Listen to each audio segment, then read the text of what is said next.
আল্লাহর পক্ষ থেকে ছিল দুইটি অনুগ্রহ, মানুষ তাতে ধোকায় পড়েছে। অনুগ্রহ এক, as-sihhatu, শরীরের সুস্থতা। আমি মানুষকে শরীরের সুস্থতা দান করেছি, আমাকে একটু জানবে বুঝবে এই জন্য, কোরআন তেলাওয়াতের জন্য, একটু হাদিস পড়ার জন্য, সুবহানাল্লাহ আলহামদুলিল্লাহ বলার জন্য। কিন্তু সেটুকু সময় কাটালো টিভি দেখে, কিন্তু সেই সময়টুকু কাটালো তাস খেলিয়ে, সেই সময়টুকু কাটালো বউকে নিয়ে খেলে, এইভাবে কথা বলে, মা আপনার দাবা খেলে। এতেও প্রতারণায় পড়েছে। আর এক, অল ফারাক, অবসর। একটা মানুষ সকাল 9টায় বাড়ি থেকে বের হয় ব্যবসা উদ্দেশ্যে, রাত 10টায় আসে, এটা হলো তার কর্ম। আর রাত 10টার পর থেকে না পরের দিন সকাল 9টা পর্যন্ত অবসর।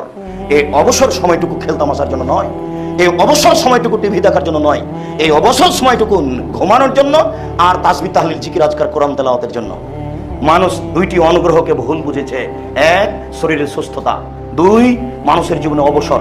আমরা তো বুঝেছি যে চাকরি শেষ হয়ে গেলে অবসর, রিটায়ার্ডের নাম অবসর। জি না, আল্লাহ তাআলা বলছেন আমাদের নবীকে, ফাইদা ফারাগতা ফানসব ওয়া ইলা রাব্বিকা ফারগাব। যখন আপনি আপনার কর্ম থেকে অবসর হবেন, তো রাসূল সাল্লাল্লাহু আলাইহি ওয়াসাল্লাম কোন চাকরি করতে যে রিটায়ার্ড হলেন?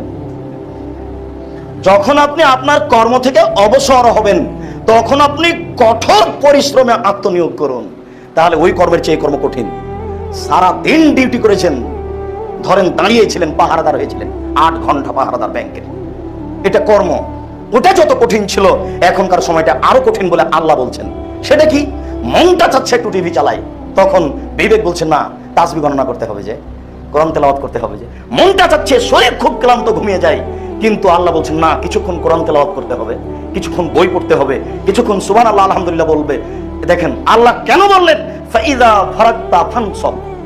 যখন আপনি অবসর হবেন, তখন আপনি কঠোর পরিশ্রমে আত্মনিয়োগ করুন। আপনাকে আমি বুঝাতে পারছি না, আপনার কর্মের চেয়ে আল্লাহর ইবাদতে যেটা লাগবে না, এটা বেশি কঠিন।